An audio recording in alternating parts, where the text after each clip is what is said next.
90,2 Serambi FM Syedaralun masih bersama saya Iska Novita di talk show dengan tema resiko bayi berat badan lahir rendah dan pencegahannya. Dan masih dengan dua orang narasumber saya di hari ini ada Dr. Indiana Aulia dan juga Dr. Imam Zahari ya. Dan kita lanjut untuk membahas tema kita yaitu resiko bayi berat badan lahir rendah dan pencegahannya. Kita beralih ke Dr. Indiana kali ini ya, mengenai apa saja sih resiko bayi berat badan lahir rendah ini, Dok? Terima kasih Bu Iska. Resiko untuk bayi berat lahir rendah itu ada bermacam ya. Itu salah satunya yang paling sering kita jumpai yaitu gangguan pernapasan. Kenapa bisa gangguan pernapasan? Karena bayi yang beratnya itu kurang daripada 2.500, rata-rata itu parunya masih belum berkembang sempurna. Sehingga rawan terjadi sesak napas, kemudian atau sebenarnya asfiksia ya, gagal napas, bisa juga apnea atau henti napas, ataupun bisa biru. Kalau udah seperti itu, terpaksa kita rawat di ruang NICU, Neonatal Intensive Care Unit ya. Nanti di situ akan diberikan terapi pemberian oksigen, baik tergantung kondisinya, baik berupa ventilator atau CPAP, atau pakai masa kanul saja. Selanjutnya resiko yang lain itu infeksi. Bayi yang berat lahir kurang daripada 2.500 itu rawan terjadinya infeksi karena imunnya itu masih belum terbentuk sempurna, dan infeksinya itu bisa terjadi ada yang awitannya dini itu di bawah 72 jam, ada yang awitannya itu lambat ya, lebih daripada 72 jam ya. Yang tadi kurang daripada 24 jam ya, 72 jam.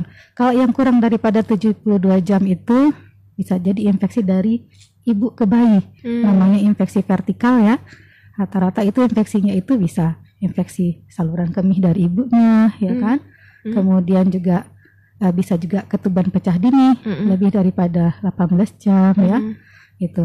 Kalau misalnya infeksi yang lebih daripada 72 jam atau yang awitannya lambat itu, rata-rata penyebabnya ya mungkin karena apa istilahnya tindakan dari perawat atau dokter di ruang NICU yang kurang higienis juga bisa, atau sanitasi di ruang NICU-nya mungkin buruk. Itu bisa juga terjadi infeksi pada bayi yang berat lahirnya rendah. Selain itu, resiko yang lain itu hipotermi. Hipotermi itu kedinginan ya.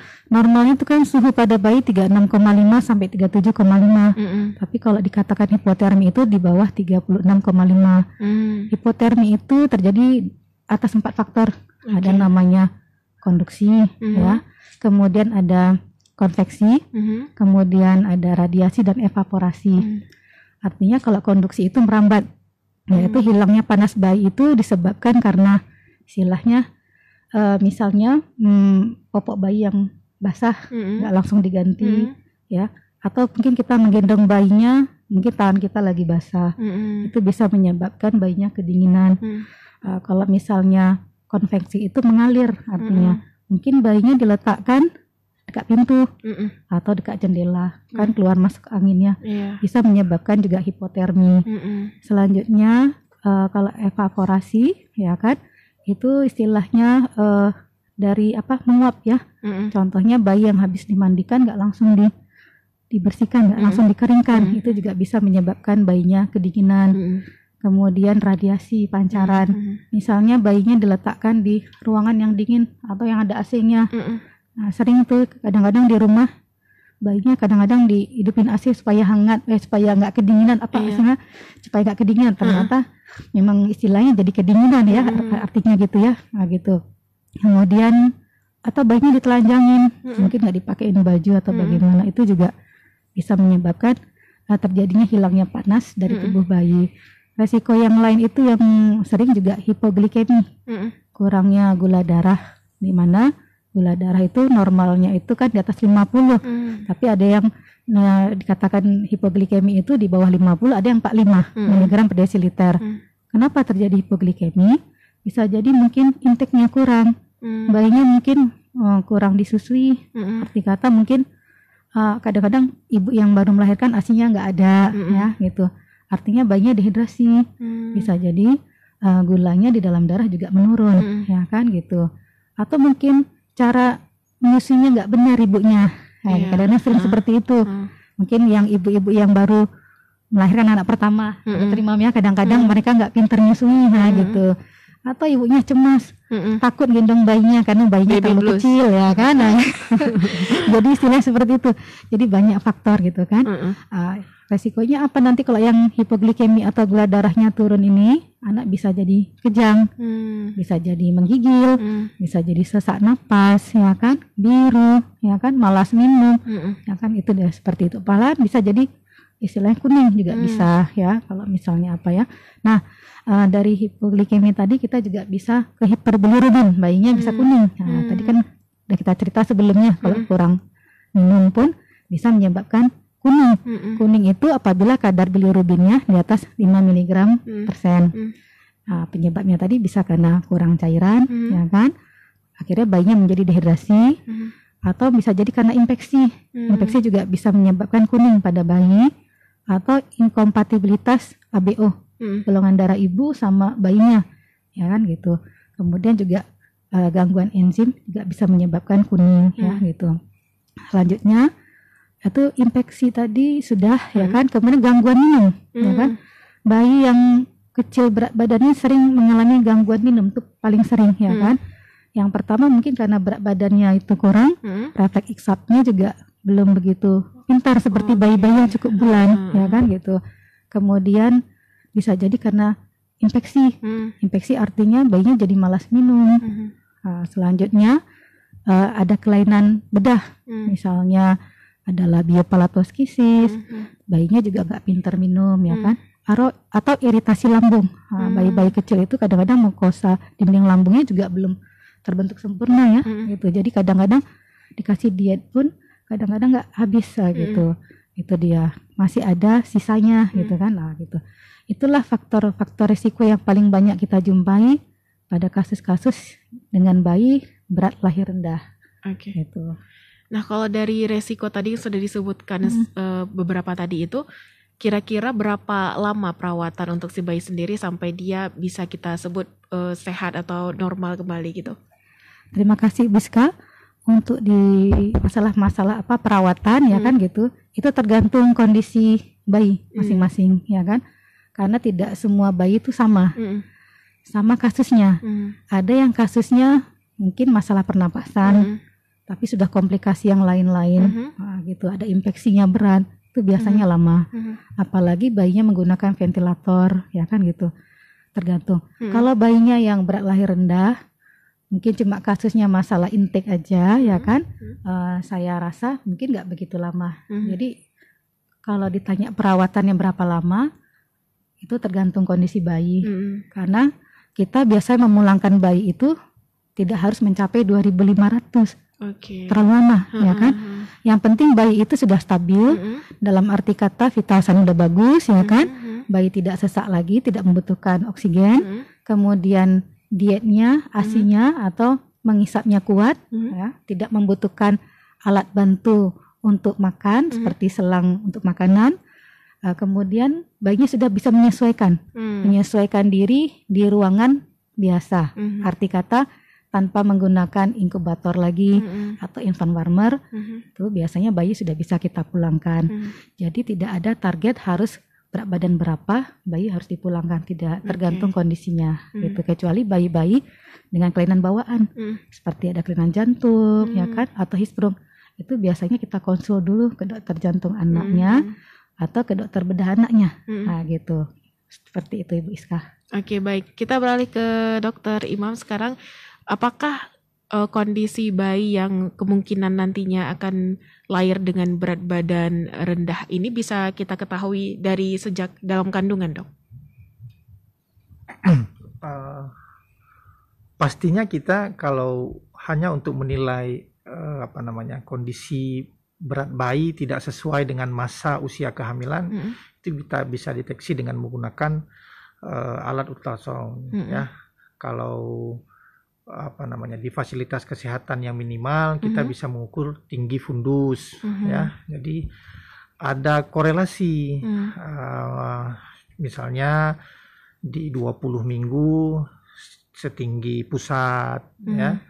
Nah, atau misalnya di 20 minggu berat anak di dalam kandungan itu biasanya di apa namanya ya, di rata-ratakan sekira 4 on sampai dengan 5 on ya.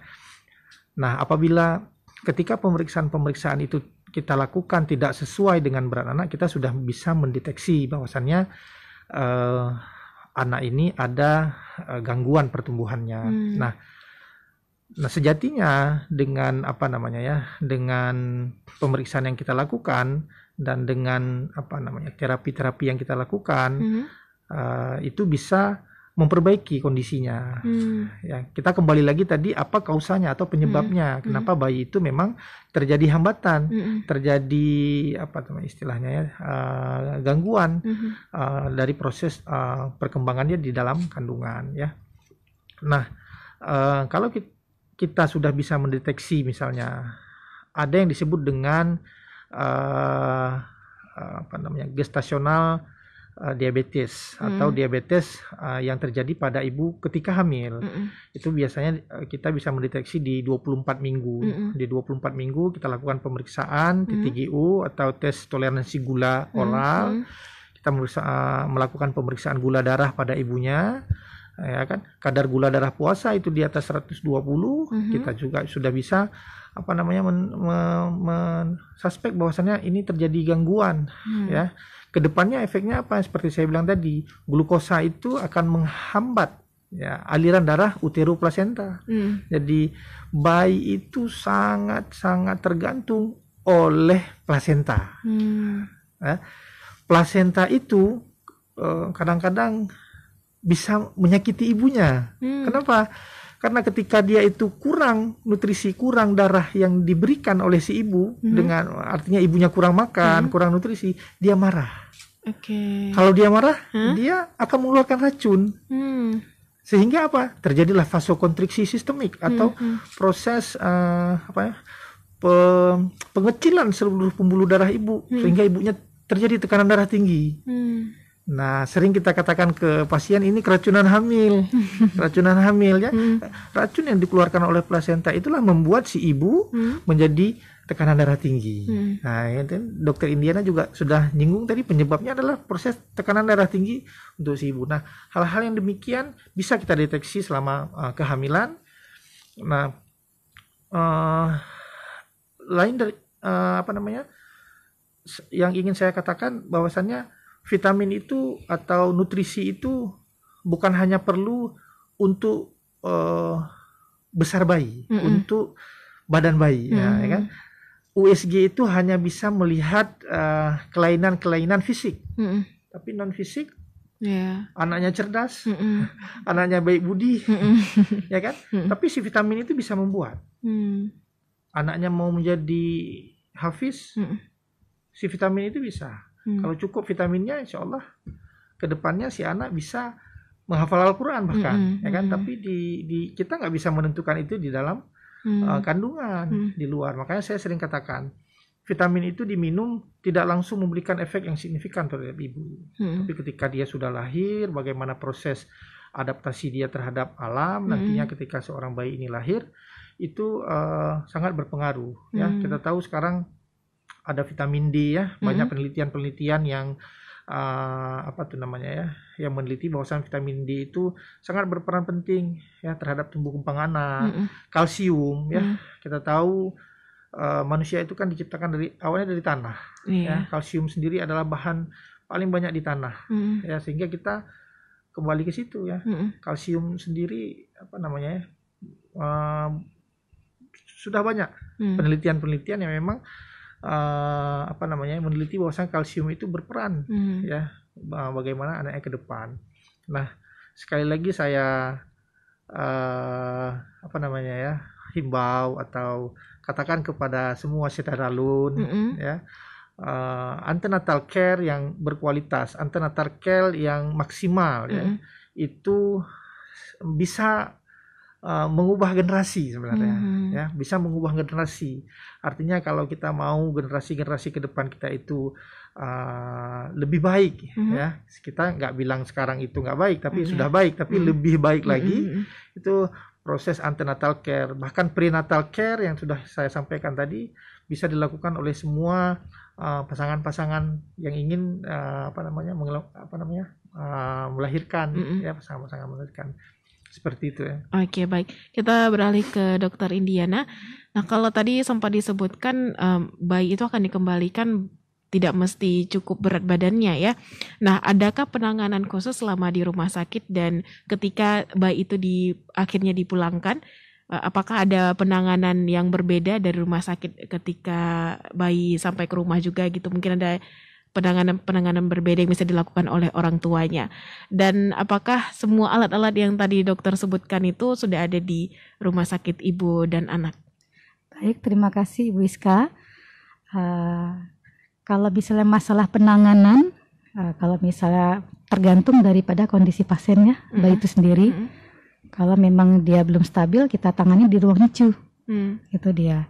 Tapi kalau sudah bagus, sebelum dipulangkan, kita selalu ajak orang tuanya untuk diajarkan bagaimana perawatan metode kangguru agar jangan terjadi hipotermi, ya kan gitu. Terus cara pemberian ASI, ibunya juga kita ajarkan bagaimana cara pemberian ASI yang benar. Ya.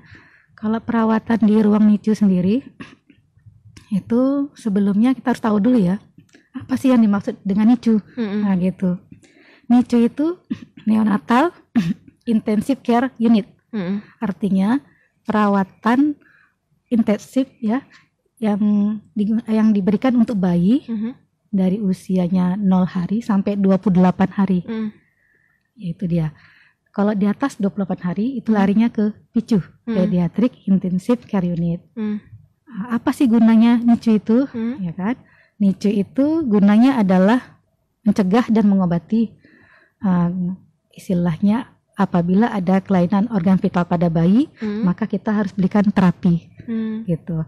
Terapinya apa aja? Ya terapi oksigen, ya kan? Terapi pemberian cairan, kemudian juga terapi pemberian diet menggunakan alat seperti selang untuk makanan, ya gitu ya. Alhamdulillah ya di rumah sakit ibu anak ini selama kita merawat pasien di NICU itu kita sudah pernah mendapat kasus yang bayinya beratnya 800 gram, alhamdulillah sehat ya. Jadi pulang itu kondisinya stabil, bayinya juga istilahnya tanpa oksigen, dietnya juga sudah mulai bagus karena sudah menyusui langsung ke ibunya karena kita ajarin, karena itu yang paling penting, cara menyusui, kemudian istilahnya bagaimana cara menggendong bayinya metode kangguru tadi supaya nggak hipotermi, dan cara memandikan bayi dan kebersihan tali pusat itu penting ya, itu yang paling penting, karena kalau itu memang sepele tapi kadang-kadang itu jadi masalah untuk kemudian hari ya kan gitu. Memang kasus yang paling banyak itu di NICU kita di rumah sakit ibu anak itu kasus yang BBLR dengan prematur, kemudian dengan bayi dengan istilah gangguan pernapasan, dan yang lainnya itu mungkin ada kelainan kongenital ya kan. Kalau fasilitas di rumah sakit ibu anak sendiri ya sampai saat ini alhamdulillah sudah lengkap ya. Mungkin hampir sama juga dengan NICU di Rumah Sakit Jenderal Abidin. Kita di situ ada 13 bed ya. Yang 13 bed itu terdiri dari 6 inkubator, 5 infant warmer, dan 2 box bayi. Ada 13 monitor, kemudian ada 13 infus pump dan 8 buah sharing pump. Kita juga tersedia 6 ventilator dan 9 CPAP. Kemudian kita juga punya 6 alat fototerapi untuk mengobati bayi-bayi yang mengalami kuning ya atau hiperbilirubin. Begitu. Sampai saat ini kita bukan hanya menerima rujukan dari Banda Aceh atau Aceh besar saja, Ibu Iska, tapi juga ya seluruh bayi-bayi yang dari rumah sakit daerah seluruh Aceh sudah pernah kita tangani ya. Semoga ini istilahnya menjadi istilahnya mudah-mudahan bayi kita anak-anak di Aceh ini bisa jadi sehat-sehat. Tapi yang paling penting mungkin pencegahan tadi ya Dokter Imam, karena dari ibunya itu adalah faktor yang paling penting gitu. Karena kalau misalnya sudah lahir bayinya itu lahir dengan berat lahirnya kurang daripada 2.500, komplikasinya selain yang tadi saya katakan itu yang jangka pendeknya, jangka panjangnya juga bisa terjadi. Misalnya bayinya bisa cerebral palsy, bisa retinopati prematurity, bisa kebutaan, bisa gangguan pendengaran ya kan gitu. kasihan karena seperti Dokter Imam katakan tadi, untuk mencapai generasi yang gemilang ya, Dokter Imam. Jadi memang dari istilahnya dalam kandungan itu harus betul-betul dipersiapkan dengan baik, itu dia. Oke, baik. Jadi selain alat-alat untuk bayi yang berat badan lahir rendah tadi sudah lengkap di rumah sakit ibu dan anak, ternyata ibu-ibu yang melahirkan anak seperti ini itu juga dibekali ya? Iya, benar. Oke, baik. Dan karena sudah ada pesan yang masuk ini melalui WhatsApp, kita bacakan dulu. Assalamualaikum. Waalaikumsalam. Saya Rizka, izin bertanya untuk Dokter Imam. Bagaimana mencegah kelahiran BBLR jika kita ketahuinya sudah trimester ketiga nih, Dok? Silahkan Dokter Imam. Terima kasih pertanyaannya, Rizka ya? Iya, Rizka. Nah, trimester ketiga itu kan dimulai dari kira 32 minggu ya, 28 minggu ya. 28 minggu.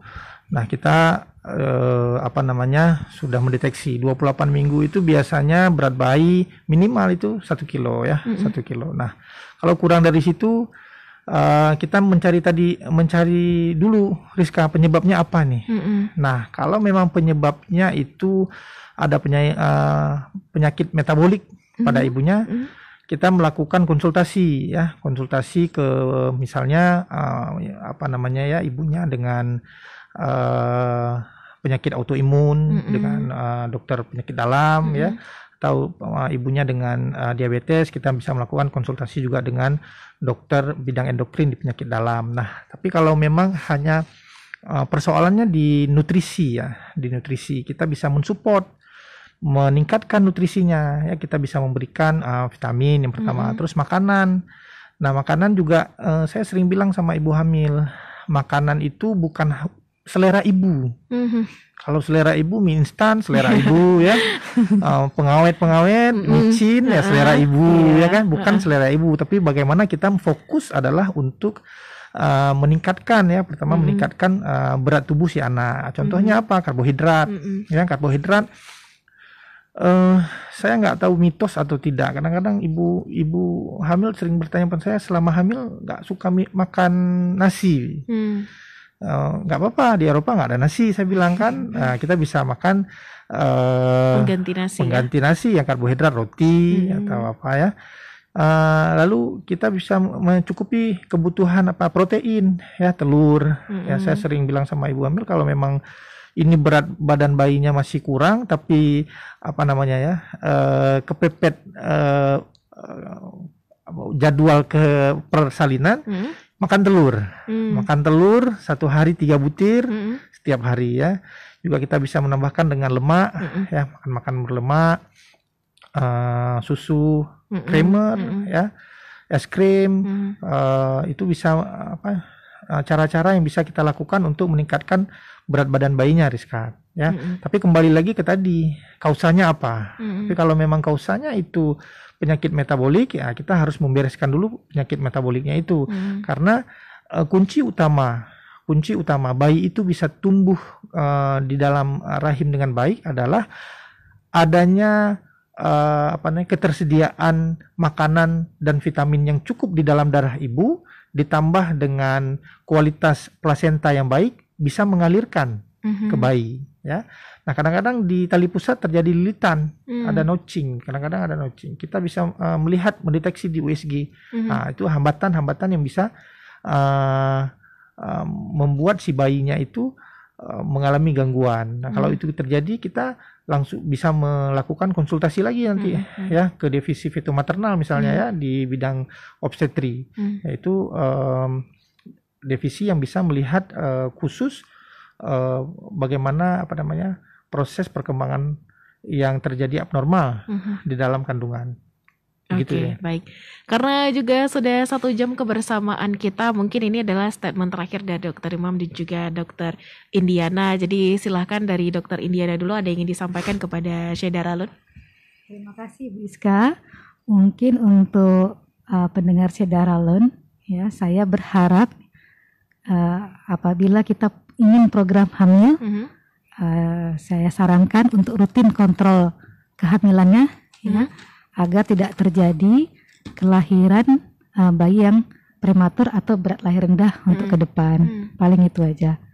Jadi kontrol rutin ke dokter kandungan tuh paling penting. Nah, itu untuk pencegahan mengurangi mortalitas bayi-bayi yang berat badannya lahir rendah. Mungkin itu aja, Ibu Iska. Oke, baik. Dari Dokter Imam silakan. Ya, terima kasih untuk saudara Alun semua. Sekali lagi mungkin saya mengulangi apa yang sudah kita ulas tadi, bahwasannya adalah kepada semua pasangan suami istri yang ingin melakukan atau proses kehamilan, baik itu anak pertama, anak kedua, ketiga, keempat, jangan dibeda-bedain. Kadang-kadang karena anak pertama USG-nya bisa rajin setiap bulan. Anak keempat 9 bulan cuma sekali. Jangan dibeda-bedakan, karena biar bagaimanapun dengan prenatal dan antenatal care yang baik dan berkualitas tadi, yakinlah ikhtiar kita untuk menghasilkan anak kita, generasi kita yang lebih baik. Ya kan? Karena kalau prenatal dan antenatal care yang kita lewatkan tidak baik dan berkualitas, kita banyak terjadi komplikasi-komplikasi ya. Hamil harus sehat, cantik dan bahagia. Itu kunci. Ya kan? Nah, kalau hamil tidak sehat, tidak cantik, tidak bahagia, itu malah menjadi penyakit. Ya, baik itu terhadap ibunya maupun terhadap anak yang dilahirkan. Nah, itu kuncinya. Ya, mungkin itu saja yang terakhir pesan saya kepada semua saudara Alun dimanapun berada, ya, untuk tetap cantik dan bahagia selama kehamilan. Oke, baik. Terima kasih untuk tipsnya ya, Dokter Imam dan juga Dokter Indiana yang sudah berbagi di hari ini untuk talkshow kita dengan tema risiko bayi berat badan lahir rendah dan pencegahannya. Terima kasih banyak untuk kedua narasumber saya yang sudah berbagi di hari ini. Semoga apa yang sudah kami bagi untuk Anda saudara Alun dapat bermanfaat tentunya ya. Dan kalau begitu untuk Anda saudara Alun jangan kemana-mana, karena saya masih akan kembali untuk menemani Anda tetap di 90,2 Serambi FM Laguna Beritana.